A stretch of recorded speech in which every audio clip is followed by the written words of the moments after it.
Welcome to Revisiting the Vault, a podcast where we're looking at the history of art, animation, music, and just about everything else, but through a Disney lens.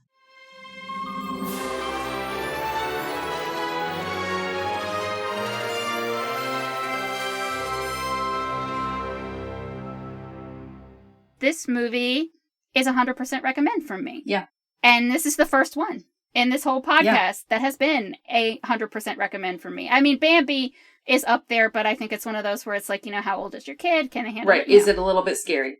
But Cinderella, you've got the mice. The mice are having like the slapstick. You've got a lot of really clever visual jokes. You called out the crown shape. Coming out of the window. I noticed when Lucifer is sneaking up the stairs, he kind of becomes liquid and like forms to the stairs for a second. They've got a lot of really clever visual humor in it. Cinderella's just got this sophistication to it, to the storytelling. And the pacing, it's a story. Right. It has a beginning, a middle, and an end, and things happen. It's funny. It's funny. I got a little bit with some of the scenes, some of the Tom and Jerry stuff. All of those could be cut by 1 or 2 minutes. But it's not like I'm sitting there like I was with most of the dwarves being like, how are we still on this? Right. I mean, it was fine. And I think, again, kids' tolerance for that is probably higher than mine. Also, if you think about a kid's attention span, it can be a little bit more episodic, and that works for that. They can follow the whole story, but if there are gags in the middle, like little intermissions for your brain where they're stringing beads on a mouse tail and Lucifer's trying to get them and all that stuff, and they're playing the cups game, fine. That works for kids. A lot of the gags serve the story, too. And that was something that wasn't happening in Snow White at all. The gags, like, they're stringing it on their tails because they've gone to get accessories for her dress because they're helping her out. There's a reason they're there. There's a reason that they think it's important. There's a reason they're trying so hard to do it. It could also be calculated and not in a bad way. The mice are cute. They make the story more fun. So put them in the kitchen scene. Who cares? And all of that leads to Gus being in the teacup, which gets her punished. They actually felt like they built this story rather than it being... Because, like, one of the many ways that you can lay out a screenplay is, like, literal note cards taped to a wall. I have seen it in my home.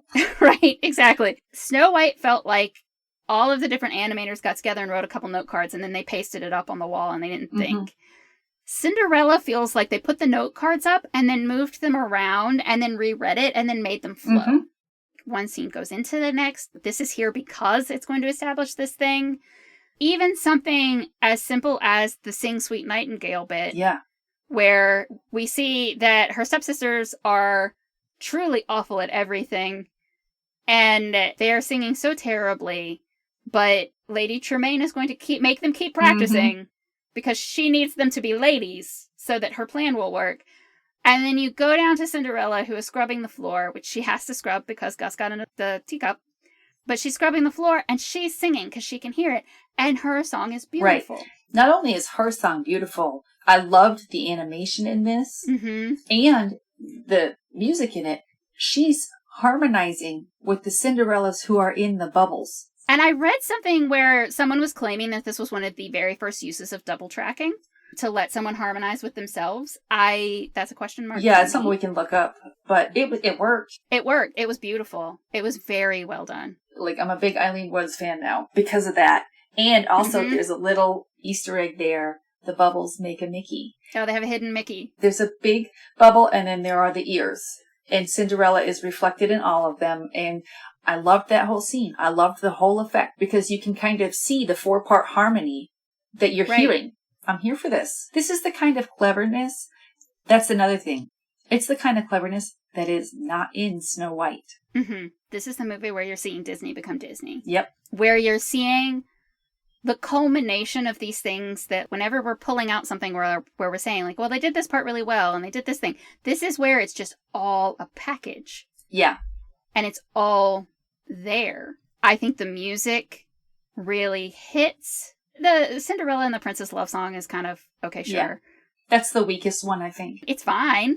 I think that my problem with it is just kind of a relativism sort of thing. It's not the kind of power ballad duet that we expect in modern Disney. Right. love stories. And so then they're like, okay, let's have them sing a duet. Great. It's kind of not a great duet. Yeah, it's not the best one, but between A Dream Is a Wish Your Heart Makes, Bibbidi Bobbidi Boo, and, truthfully, Sing Sweet Nightingale. Mm-hmm. And Cinderella. Which is like the work song, I think is the name of it. The work song, Cinderella, gets stuck in my head now. Oh, yeah. Bibbidi Bobbidi Boo, still. I mean, it's just, those songs.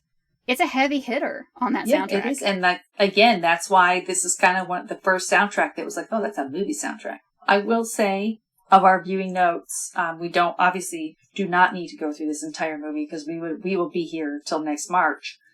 But, I mean, right. From a practical standpoint, having that many mice in your room is really unsanitary. Right.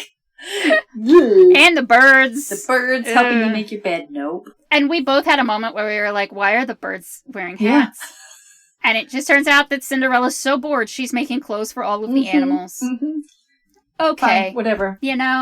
Sure. And then I actually had a question. Maybe you have some insight. Let's talk about Lucifer for a minute as a character.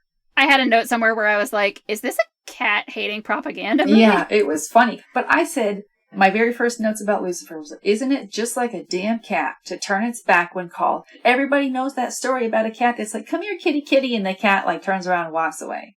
And yes, maybe you have insight into this. Lucifer, to me, especially his head shape, is straight up Cheshire Cat. Yeah, I started looking into that a little bit, and you had already noted that he is based on Ward Kimball's cat. And I think that's very much probably it. Because these two movies were in production at the same time. Let me just do a quick, which, by the way, for anybody, Disney.fandom.com has the Disney Wiki that is just like... Yeah, it's great. I used that a bit. It is so detailed about so many things. To me, it was a lot of just the facial expression. They grin in a way that is straight up not feline, but they both do it. And their head shape is very similar, and they do, to a certain extent, not have necks. It's a head and then a big egg-shaped body and a tail. Right. The Cheshire Cat was also animated by Ward Kimball and designed by Ward Kimball. Okay, so same designer. That man had a fat cat. His cat was a six-toed calico. Okay. That cat was a firecracker. Also, I will say, though, I was fine with Lucifer. He is kind of a fat cat. He's got his own special fancy bed. It's all this stuff. He's not Figaro level animation, though. And maybe it's because he's not as cute, whereas Figaro is like walking cuteness. Yeah. But again, he's also kind of more of a character than Figaro.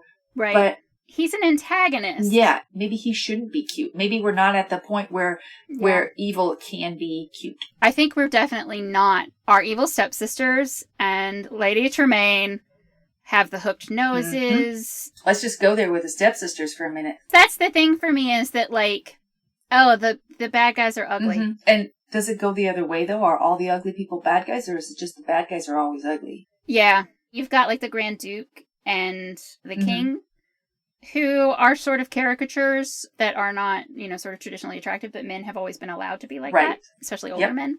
We only have one nice woman in the whole movie because we only have a handful of people. 3 women in the movie. 4. We have 4 women in this.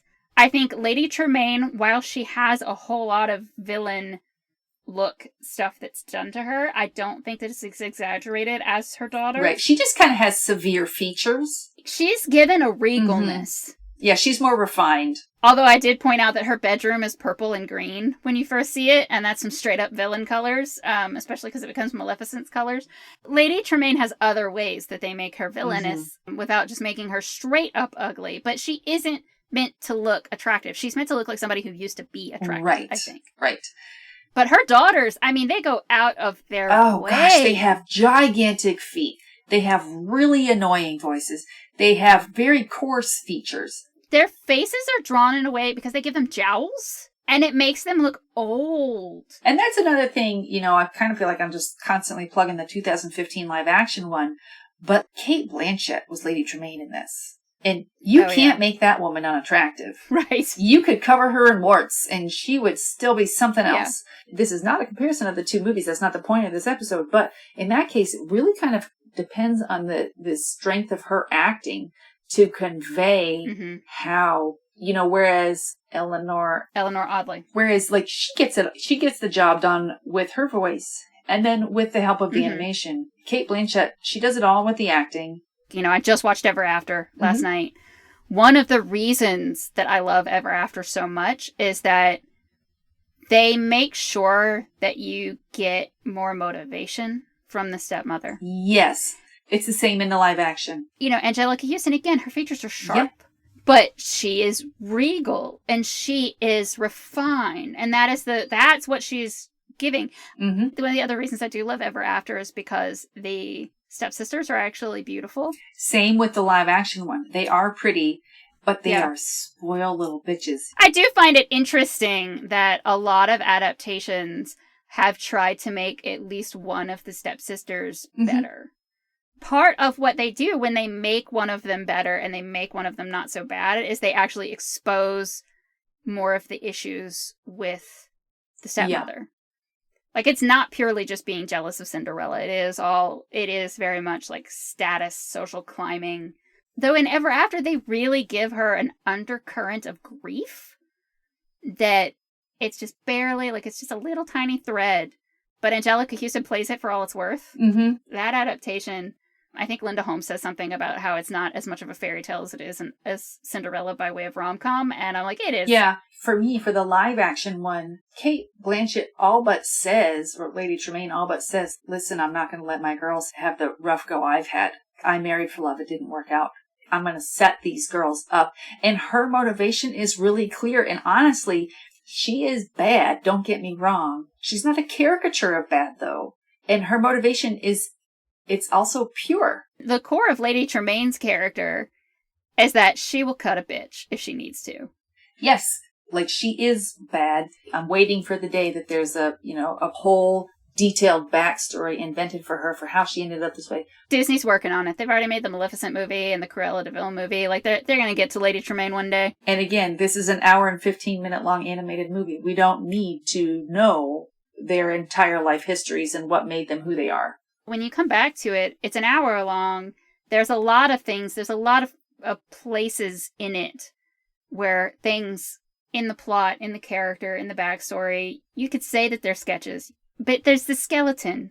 You can feel that there's a skeleton. You know, at the end of it, I might have things where I'm like, oh, I wonder, who was Lady Tremaine's first husband? How did that go? What happened there?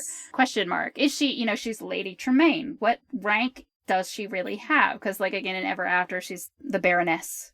Her husband's a commoner, so you're like, why did the Baroness marry? What happened to the Queen? Did she die young? What's going on there? Why does the King only have one son? Why is the King obsessed with babies? I have all those questions, but it's not like not knowing makes the movie not work. The movie works. And it doesn't change your enjoyment of the film. That's the thing. Right. I'm not sitting there so tied up in it that it makes me mad that I don't know. I mean, I would love to know why the king is so baby obsessed that it gets weird. Yes, like that dream he has where the children are climbing all over him. Yeah, it gets really weird. Because at the beginning, when he's just like, I'm not getting any younger, I want to hear the pitter-patter of little grandchildren, I'm like, okay. Fine. As somebody that doesn't have kids, I've dealt with plenty of people who... My parents aren't that way and my in-laws aren't that way. But that whole thing of like, I can't wait to have grandchildren and all that. I have experienced that. Yeah, it's such a thing. So I was totally fine with it at the very beginning. And then he's just like, we're going to have a ball and it's going to be tonight. I've read enough Regency era literature that I was like, you're doing what now? Yeah, no, sir. But then when they get to the ball and he starts going on and and then he has the dream and then he keeps going. You've gone too far, sir. Yes. Okay. Quick asides and then we can get into all of that. I thought that scene was hilarious, even though I really kind of didn't like the king. Yeah. Why was Horse Gus not fat? Because that is a missed opportunity. That would have been funny. Secondly, jumping to the end, they're in their little guard uniforms. They look like drum majors again, like Timothy the Mouse. Right. His is still too short, and he still has a little fat Gus belly, and it's adorable. And then also, I think you and I both had questions about how come Bruno and Rusefi do not speak. And the horse. Apparently the horse originally had a song. Well, I'm glad they cut that, if we can be honest. Yeah, they didn't need it. I don't need a horse song. It doesn't make sense with Bruno, which also every time they said the word Bruno, I got the song from Encanto stuck in my head. But Lucifer, I can be like, okay, well, Cinderella didn't teach him to speak. And also, there's a whole thing of, like, cats perfectly understand English. They just choose not to acknowledge that. Yes. And it's the whole, isn't it just like a damn cat? Yep. And the thing is, I really don't care about any of those things. It was just like, well, the mice are speaking. And, like, maybe they didn't want to hire voice actors. It was just an observation, you know? It's one of those things that, like, you know, you get to the end of it and it's a question mark. Yeah, fine. Whatever. For sure. Okay, so the ball. I love the part where the Grand Duke he's so bored with this whole thing, and he's laying back, and he's using his monocle as a yo-yo. And he's like, so this is how it's going to be, and he's making up this story that happens to be a perfect narration of what's happening below. Also, I noticed the King's voice actor was the same, and the Grand Duke, they were one person. Oh, really? Yeah, it's the same actor. I somehow missed that. He gets through the whole thing, and the King, he's like, blah, blah, blah, you pompous windbag! And I was just like, that is so good. And then, like, I love the part where he's just so bored he can't be bothered to look down. I really enjoyed the character of the Grand Duke. And when you have the first scene with him and the King, I didn't think I would. I thought he was, like, probably going to be sort of the stereotypical lackey. Like, he was being a little sarcastic with the King in that scene, but not, like, a ton. But then he just gets more and more character every time he shows up. He falls asleep when they go to the shoe fitting. Yes. I'm over it. I'm so tired of all of this business. Like, we're over it. But he also, like, pushes back at Lady Tremaine. She's like, I'm so sorry. This won't happen again. And he's like, you're damn right it won't. Yeah. We're moving on to the next daughter. Like, what is this? Just stop. They just really give him, again, it's a lot of character in only a few lines and only a few emotions. Yeah, and it's some depth of character even. He's like, no, cut your shit. I like that. Okay, so if we're at that part of the movie, can we talk about pockets? They're so, like, pockets. I would just like to point out that two women and saying, can we talk about pockets, is possibly opening a can of worms. 100%. There are I mean, this has been discussed almost ad nauseum in our culture, and I am not going to do a deep dive on it. I will say, women have always had pockets. They just weren't built into their clothes. Mm-hmm. There was a period where women's pants were not given pockets. There were two things. One, they didn't want to ruin the silhouette. That's the biggest thing. Which is still what they say today. Yeah. And that's why our pockets are shitty. They're shallow and they're terrible and you can't fit especially if you have a phone that is the size of mine, which is roughly a flat screen TV. You can't fit it into a pocket. Fine, whatever. It has to go in your back pocket. Yeah. And then also, there's this whole thing about women having possessions. The thing is, that part, it doesn't really hold up so much because there were women going around collecting rents and they needed a place for their cash. There were women who had keys to side doors to their properties, to the street doors, to the store cupboards. They needed a place to put them. They had pockets. They just were not built into their clothes. And it's not just the little reticule that women carried, the little drawstring purse. They actually had tie-on pockets that they would wear either under their panniers, under their petticoats, between their apron and the petticoats, blah, blah, blah, blah, blah. They for sure had pockets. It's not the same as what we are allowed to have now, and I use that term tongue-in-cheek. But, again, they were not built into their clothes, and that's why it's actually been viewed as a big whole thing. Now, that being said, they also, in many cases were not as deep as they should have been, or as you would like them to be, in the nature of them. Some of them were really gorgeous, but there are, like, dolls that are in, like, the Victoria and Albert Museum from the late 1690s. It's a doll with a bunch of changes of clothes, and she's got a damn tie-on pocket. Right. So they absolutely had pockets. They were harder to get to and not as handy. That being said, let's move on. They were not a standard part of an apron. And Lady Tremaine's pocket is certainly not an accurate representation of where the pocket would be.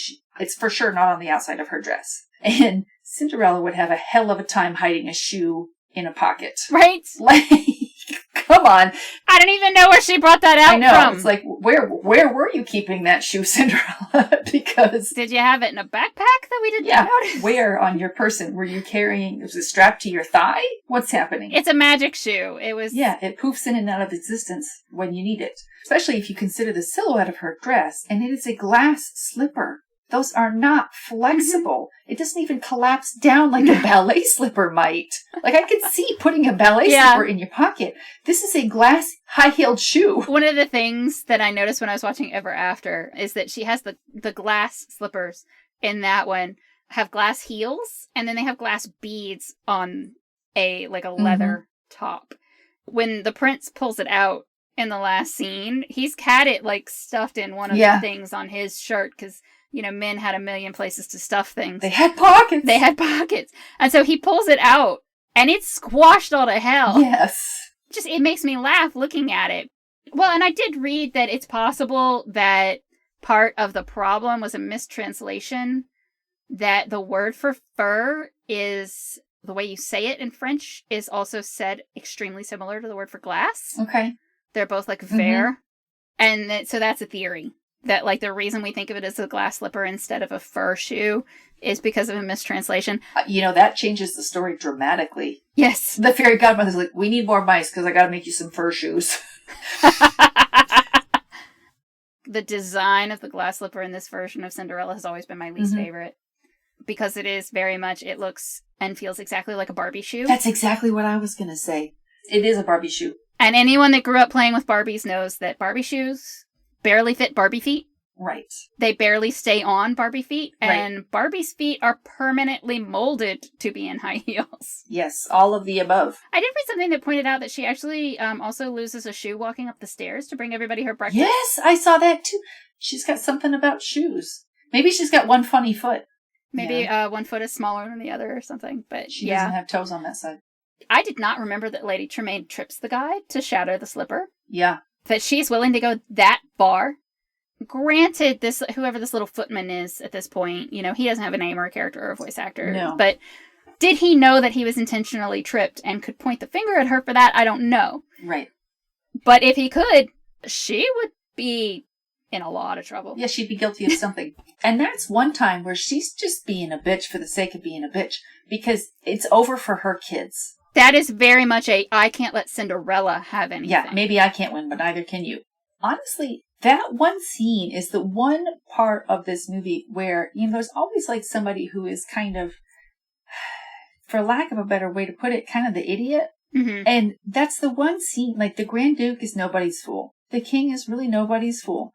Lady Tremaine surely is not anybody's fool. We don't know about the prince because we don't know his name. His name may or may not be Henry, but it is definitely not in the movie. He's not even actually technically called Prince Charming, apparently, in the movie or the credits or anything like that. Yeah. So Hank, presumably, is well educated because he's a prince. But then there's this one guy who's carrying around a glass slipper on a pillow. An open pillow, not even in a box. No, it's not in a box. There's no... At least you in could a box. put a lid over that thing. Or like do like a ring bearer's pillow where it's tied down. Yeah, give it a little cloche. Yeah, you know. Something. And I think that's another thing that's kind of to their credit making this movie. There's 6 characters in the whole damn movie? 7? Right. Who have 8, fairy godmother, I guess. And there's only the one guy who is straight up ding-dong level stupid. Yeah, I was actually kind of like counting the voice actors in this list, but it doesn't really work because the King and the Grand Duke are the same voice actor. Right. So are Jack, Gus, and Bruno. I guess he just did the vocalizations for Bruno. Human characters, there's 4 women, fairy godmother, so 5. Yeah. And then the King, the Prince, and the Grand Duke. And then that one poor footman. And the Prince has 2 lines, maybe. Yeah. I know he does speak, especially because she's got the line where she's like, "Oh, but I never met the Prince. That's why I have to leave." And he's like, wait, hold on. Hello. Yeah. Like, sorry, didn't realize you weren't aware. No, I have to go. And he's like, so soon? And she's like, yeah, I gotta meet the prince. And yeah, that's it. Those are his lines. Yeah, that's pretty much all he says. Which again, you know, he's a caricature. I think, honestly, in a way, this is going to be a heteronormative thing for me to say, but in a way, he is just there for little girls to put a character onto. Sure. But in that scene, and I think in a lot of the movie, the idiot are the stepdaughters. Mm-hmm. But even in that bit, they're calculating. Yes, like Lady Tremaine when she's like, don't you think so, Drusilla? And Drizella, see, I'm saying it wrong again. She turns around and she's like, she notices that those are her beads, which for the record, do not match the pink gown. No, they look terrible. Those are terrible. And then they go bonkers. And they are, because they're like, oh, no, you need to fix this for me. Oh, no. Like, they're in on it. They're just not the instigators. Well, I mean, even the scene where, like, Anastasia's trying to cram her foot into this thing, and she's like, no, I can do it. It's just my feet are a little swollen from all the dancing, you know. But Drizella does that thing where, like, she, like, hides part of her foot with her dress. Yeah. They're conniving. They're still being a little dumb. Now, we may as well go ahead and address this. A lot of people love to go on about how Disney took the dark parts out of the story because the stepsisters originally cut off their toes and their heel with their foot. Yeah. I don't know that any of that was in the original French version. Didn't seem to be, from what I was reading. That was something that the Grimm brothers brought in. The Grimm brothers have their faults and their benefits. I'm losing a good word for that to be the opposite of faults. But there's been, rightfully so, some thoughts lately about how the Grimm brothers actually made things darker when they wrote them down. And why they did. And where they did. Like, who they gave worse fates to, and who got more punishment. There's some really good stuff there that I'll try to look up before we do anything based on Grimm again. Honestly. Really? I'm not going to get upset about that. I would not show a movie to my daughter, especially if she were younger than she is now, where girls cut off their toes to fit in a slipper. No. As we established, this myth, the origins of this myth, go back almost before the written word. Right. To start being like, Disney took out the original. Grimm was not original. Double underline. If people take nothing else from me, the Grimm fairy tales were not original. The Grimm brothers did not actually write pretty much any of it. It was based on things that they walked around asking people, tell me your stories. And then they wrote them down, and they edited and changed them, and they based them on multiple people telling them multiple versions, and it's a whole big... I am positive that Smithsonian's folklorists have done great dives into this. Right. Especially with Cinderella, Grimm was not the original. And Grimm was not even what it was based on. It was based on something that predated Grimm by 100, 200 years? Yeah. It was, 1600s that it was originally written. So, I don't understand people's need to be dark. Do you want to watch a movie where somebody's cutting their toes off? Personally, no. Okay, a lot of people do. Well, okay, fine. Yes. Do you want to watch a princess movie where somebody's cutting their toes off? No, not really. I have a lot of things to say about how we've moved into a real phase with our pop culture where everything has to be grimdark. Mm-hmm. And my whole thing is, don't mistake darkness for depth. Right. Especially early and mid 2000s and 2010s. It was very much this idea of to be real and to be realistic and to be gritty, worth anything. It has to be gritty. It has to be dark. It has to be all the worst things about humanity. No, it doesn't. I mean, you can tell a great story and just have the women's feet be really big. Yeah. And that was one thing that my daughter so my daughter had some notes. She watched it with me. I loved your daughter's notes. I hope that she gives us notes from now on. She says, the stepsisters are numbskulls and all of the women have fat butts. She also did comment on how big the stepsisters' feet were because they have bunions. They have very clunky, they've got troll feet, really. Their feet are disproportionately large. They are clown shoe feet. Yes, exactly. They're walking on canoes down there. So anyway, we talked about it. She's like, I want to know what your notes are. And I read them all to her. She was with me on most of it. I mean, I don't, obviously she's 9 and I'm not asking her to watch the movie with a critical eye. Right. And she agreed. There was one thing that I had wanted to say, one little bit of animation, because until we started this podcast, I've never really looked at animation for its artistic quality because I'm not a filmmaker and I don't really even watch movies that much. I guarantee you, because of this podcast, I will have watched more movies this year than I have in the last 7.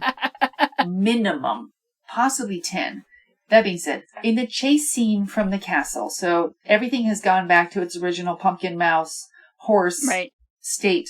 And the pumpkin is sitting on the road, and the castle horses trample over it, and with every step you see the magic sparkle kind of just get trampled right out of it. And I was like, oh man, that is brilliant.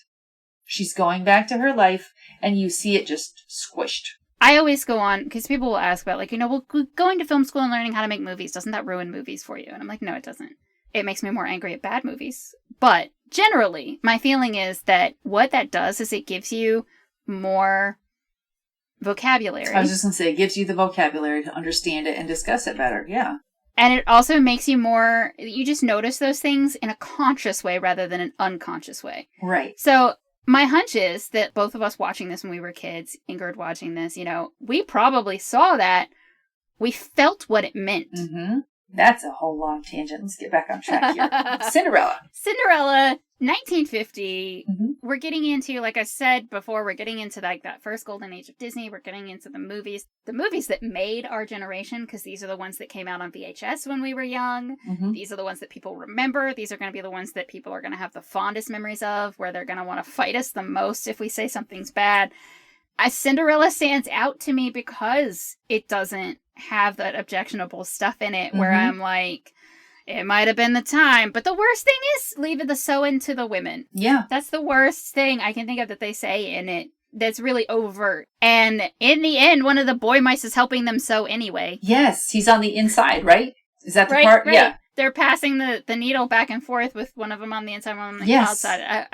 I watched that and I was like, I really need helper mice to help me sew because I'm not that good. Oh, man. Helper mice would be so great. I know. They were way better than me at that. For the record, I had to look up Christian Dior, and I'm sorry because this is a total tangent. He actually died in 57, so his active time was in the 50s, but still, my point remains. This is a movie that, like, things could have gone worse. Yeah. We could have had some of that casual racism creep in here, and I don't know where it's going to creep in again. Oh, wait, no, I do. It's going to be Peter Pan. Oh, yeah. Whew, that is something. There's a few things when I was going through the list where I'm, like, looking at this list at what's to come, and off the top of my head, I can name the racist or sexist stuff. Right. Don't get me wrong, I love these movies. This is what we're going to get into, is that dichotomy of loving these movies but understanding that they have issues. And the reason that hasn't come up so much yet is because I didn't love Dumbo as a kid. It was fine. I'm not invested in defending Dumbo. Yeah. Who knows how I'm going to get with some of the later ones. But this is all a tangent to the fact that Cinderella doesn't have that stuff. No. And some of it is by virtue of it being straight up excluded. But all the same, with that in mind, that is honestly to its credit, because it couldn't help but be racist had it been in there. It would be nice if there were more inclusion, but in this case, it saves it from a lot of racism. And so it's like, all right. And now we can remake these stories with a modern lens and with an appropriate cast and do better. I mean, they did the version of Cinderella that had Brandy. Mm-hmm. I think it's the Rodgers and Hammerstein. I would have to take your word for it. Again, Cinderella is a story that is ubiquitous and universal for a reason. Yes, and it doesn't really have to matter what the cultural context that it's set in is, because there's a Greek origin story version, there's a Chinese origin story, there's one for everywhere. So who cares what the setting is? The story is still very similar, if not the exact same. The live-action Little Mermaid, they did not hire a white girl to play Ariel.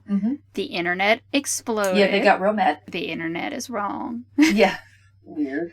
Because it's fine. Because Ariel is a fictional character. Wait, what? I have whole rants, especially when it comes to, like, Spider-Man. And people were trying to get, specifically Donald Glover, to get hired to play Spider-Man. And then, Miles Morales came on in the comics. And then they did the animated Into the Spider-Verse. And so there's a whole lot of ranting and rhetoric about, like, but Spider-Man's a white guy. How can you just turn him black? And I'm like, but he's also not real? Yeah, he's also a Spider-Man. I mean, why not do it and see if it works? Yeah. The great things about these stories that we revisit, and what I wish we would do more often, this is why I don't love these live-action remakes, actually. What I wish we would do more often when we revisit these stories is actually try different things and see if they work. Sometimes they won't. Right. Maybe sometimes they're not good. Maybe sometimes the fairy tale retelling doesn't land. And the thing is, like, no, if you don't like it, nobody said you had to marry it. Right. Okay, well, you know what? Hang around and somebody's going to try it again, and maybe that one will be more what you want. Yeah. We've gotten so many different, like I said, there's a version of Cinderella where she's a cyborg from the moon. They're very good books. You can do what you want with these. Yeah. You just need to take this skeleton and see what's interesting, and you can keep and ditch whichever parts of it you want. Right. I don't understand being beholden to tradition, which is kind of a side note because this Cinderella is very beholden to tradition. It is. But in a way that's fine. It's good. It's enjoyable. It's fun. It doesn't have anything where you're going to have to give a content warning. Right. You don't have to apologize over it. I don't have a problem with it through a feminist lens either, because I understand that the past was a different time, and in 1950, when this was released, women weren't allowed to have credit cards. Totally. When this movie came out, Cinderella actually has more agency and choices that she makes in this movie than some of the women did at the time it was made. Women in the workforce is very weird right when this movie is coming out. Right. Because women went into the workforce when the men went to war. And everyone, all of the men, expected that when the men came back, the women would go back into the kitchens. Yes. And in the United States, they had only relatively recently earned the right to vote. And when I say earned, been granted. You know? Right. The 19th Amendment was fairly new because that was Wilson. Right. You know, women went to work in the factories and they were doing everything for the war effort. And then at the end of the war, they were told, okay, well, now it's time to go home. And they, to their credit, the women of this time in 1950 were starting to say, no, I don't want to. Right. Thanks, but no thanks. I want to keep doing this. Yeah. The war ended in 45. This is only 5 years later. Right. So America is still very much in the middle. I don't even want to say in the middle. They're in the very beginning stages of this struggle that obviously, as we record this, is still freaking happening. A hot issue. Mm-hmm. Mm-hmm. I don't know what you're talking about. Yeah, what could I possibly be referencing? Yeah. People wanting to rag on Cinderella and say that it's teaching women the wrong lesson or it's teaching girls the wrong. I don't think it's teaching girls any bad lessons. I don't. Right. Because as we discussed, she's not passive. And she does actually take the first opportunity she sees to get out. Right. She does do what she needs to do to take care of herself in a terrible situation. Yep. She's just in a terrible situation that she sees no way out of because she had no way out of it.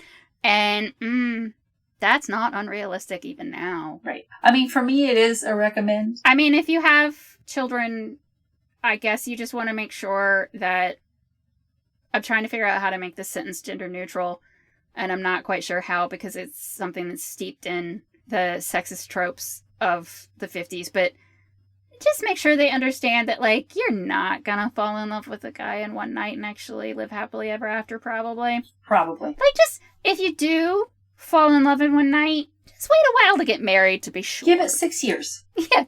I waited 5 years. Yeah. You know. Give it 5. Give it 5. Give it a good while. Go on a road trip together. Mm-hmm. Go on a vacation together for a while, even if you don't live together beforehand. Even if you're not going to go camping, set up a tent together. You can tell a lot about a relationship where people have to set up a tent together. You will either break up or get married. Like, that's the lesson that I think if you're watching these princess movies and if this princess culture is really, like, getting into your kids' heads... That's the only part of it that I think is an important thing to make sure they understand, is that because this is a movie, they have to make it short. Right. Because we also don't know how long between the proposal and the wedding. Until the wedding. Maybe. We have no idea. They had could have been 5 years. Yeah, maybe they had a 5-year engagement like my grandparents. We don't know. Yeah. Maybe war broke out. We've got no idea. We have no idea. We don't know what's going on. I mean, the king probably wouldn't let that happen because he wants all the babies, but... No, yeah. He was like, wake me up when he proposes. I know.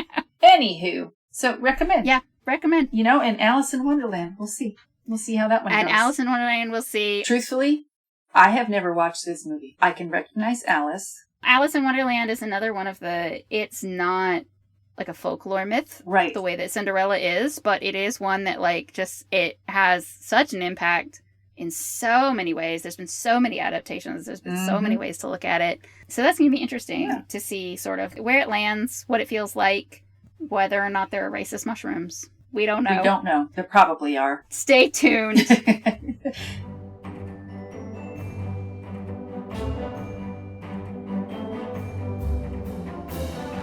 Revisiting the Vault is a 9-Hour Films production and is edited by Mary Ratliff. Our music is by Music Motion and Lynn Publishing. We are not affiliated with or authorized by the Walt Disney Company. You can find us on Twitter at Revisit the Vault, and you can find our website at revisitingthevault.com. Don't forget to check out our Patreon. Patrons can get personalized thank you cards, stickers, and access to deleted scenes and outtakes. You can find that over at patreon.com/9hourfilms. If you want to support us, the best thing you can do is to tell other people about the show, and make sure that you leave a review in whatever app you're using to listen. Thanks so much for listening. See you next time.